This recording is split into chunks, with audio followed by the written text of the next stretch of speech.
Aujourd'hui, 4 mars 2014, à 16h30, nous procédons au jugement du roi Carnaval, piscine 2, en présence de la population grandvillaise qui devra respecter le silence pendant tout le procès. Si c'est possible.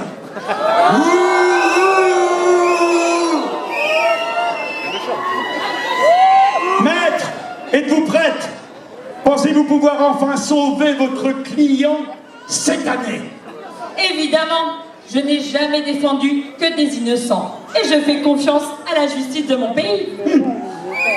Toujours aussi présomptueuse. L'accusé est à sa place, à la potence. Monsieur le procureur, veuillez s'il vous plaît procéder à la lecture des chefs d'accusation.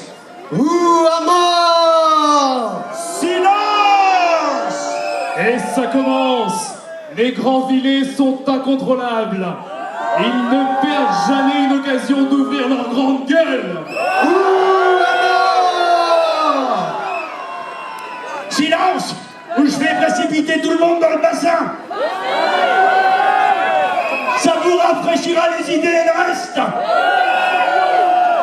Ne craignez rien pour les Grandvilliers. La pataugeoire et le merdier, ils connaissent.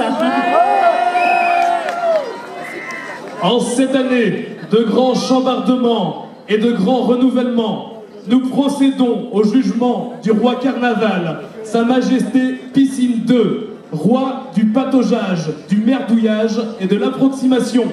Regardez-le, ce beau prétentieux. Il ne nous larguera plus longtemps. Directement dans le vif du sujet. Accusé, qu'avez-vous à dire pour votre défense? Monsieur le juge, nous n'aurons aucun mal à prouver que toutes les accusations ne sont que des inventions forgées de toutes pièces. Ben voyons, l'innocence personnifiée. Monsieur le procureur, nous vous écoutons. Grandville et son complexe aquatique.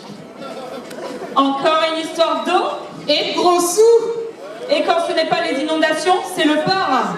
Il en est où celui-là? Ça fait juste 20 ans que cela dure.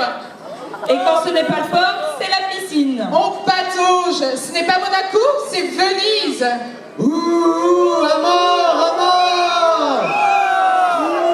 Et voilà, ils gueulent. Parce qu'ils ont tout compris. Encore un projet faramineux pour masquer les vrais problèmes. Quel problème? Tout roule à Grandville?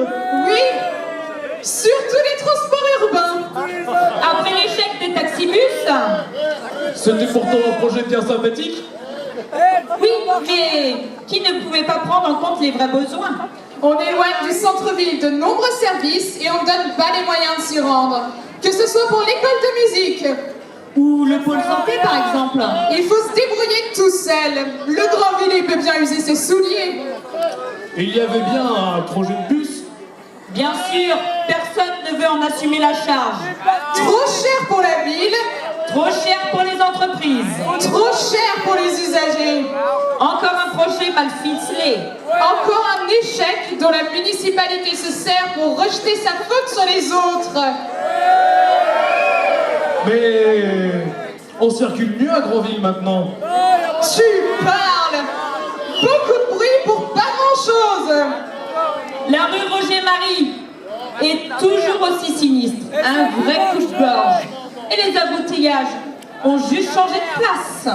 Quant à la rue des Moulins, à 20 km/h, avec des bosses, une sortie toujours aussi difficile et des contrôles radars, elle a vite découragé les automobilistes. Ça ressemble vraiment à rien.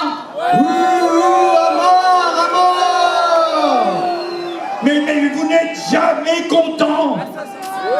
C'est comme les nouveaux trains Paris-Grandville. De la poudre aux yeux. À quoi sert d'avoir une Rolls si on roule sur un mauvais chemin? Mais la ville évolue. Plus claire, plus propre. Avec les colonnes enterrées? Si l'on veut, mais ce sont encore des places de parking perdues. Donc davantage de PV distribués. C'est ce qu'on appelle l'autofinancement. Elle est aussi plus sûre. L'art de manipuler les chiffres. Propagande électorale, tout ça. Ou justification des nombreuses rondes de police. Les élections approchent en effet. Et tous les coups sont bons pour désarmer l'adversaire. Ou le discréditer. Au grand jeu de « c'est pas moi, c'est l'autre ». Chacun se croit le vainqueur. Et bon pour les subventions. Et bon pour les transports. Et bon pour les centres-villes. Tous les coups sont permis. Même les coups bas. Toujours au point mort, le centre-ville. Alors, mesdames les avocates, qu'avez-vous à dire? Et alors, il est où le problème? On s'est habitué à ce paysage. Et s'il ne se plaisent pas à Granville, les touristes, qu'ils aillent voir ailleurs. Ils y vont déjà. Il y a un beau kiosque à musique pour attirer l'œil. Juste l'œil, parce que de la musique, on n'en a pas beaucoup entendu. Ça pourra toujours servir pour se mettre à l'abri de la pluie, puisqu'on ne peut plus le faire devant le syndicat d'initiative. Forcément, les jeunes, ça fout le bordel partout où ça passe.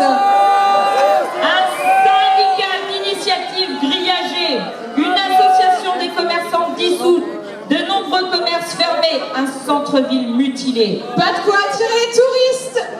Ouh, à mort, à mort! Et la nouvelle communauté de communes? On vous l'avait prédit, le bordel. Échec et mat dès le départ.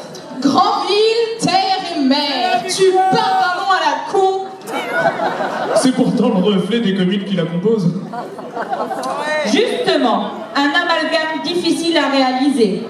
Le pot de terre contre le pot de fer. Trop d'intérêts différents, de personnalités aussi. Un conflit dès la mise en place. 15 vice-présidents. Ça sert à quoi? Pourquoi pas 33? Parce que la part du gâteau serait moins grosse.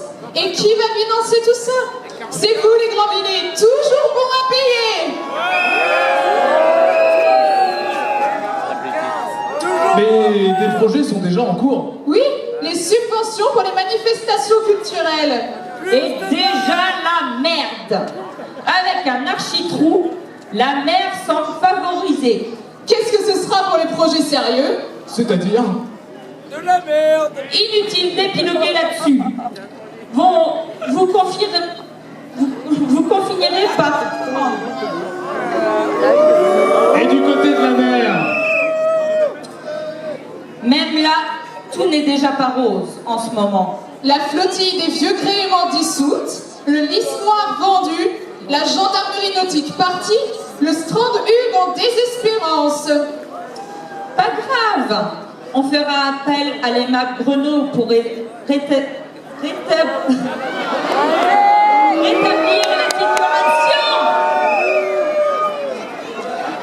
Vous ne nous avez encore pas parlé de l'église Saint-Paul. Non, ni de port, ni de projet immobilier pour le centre-ville, ni d'écho de quartier, et j'en passe. On a déjà tout dit, rien ne bouge. Il est temps que ça change. Toutes les belles études, chèrement payées aux frais des contribuables, n'ont rien apporté. Un peu de bon sens aurait suffi, mais ça manque à nos élus. Ouh, à mort, à mort! Silence! Silence! On ne s'entend même plus penser. On ne nous dit pas tout. Notre ville s'étourdit dans les fêtes. Des sorties de bain à la nuit des soudeurs. De toute la mer sur un plateau au festival des voiles de travail.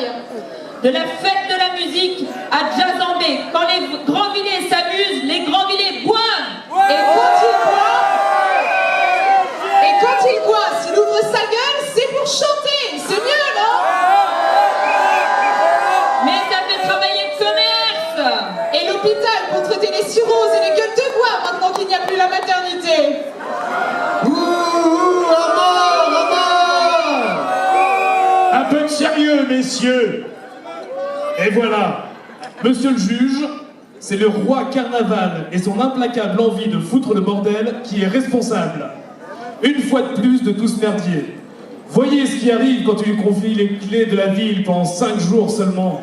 Alors, un instant à perdre. Demandons aux carnavaliers ce qu'ils veulent comme sentence pour cet ignoble individu. Ouh, à mort,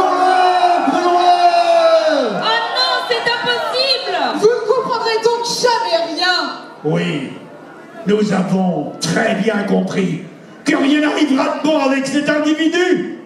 Le roi Piscine II, il est destiné et condamné au bûcher. Il devra donc rendre au sieur Carvel les clés de sa ville.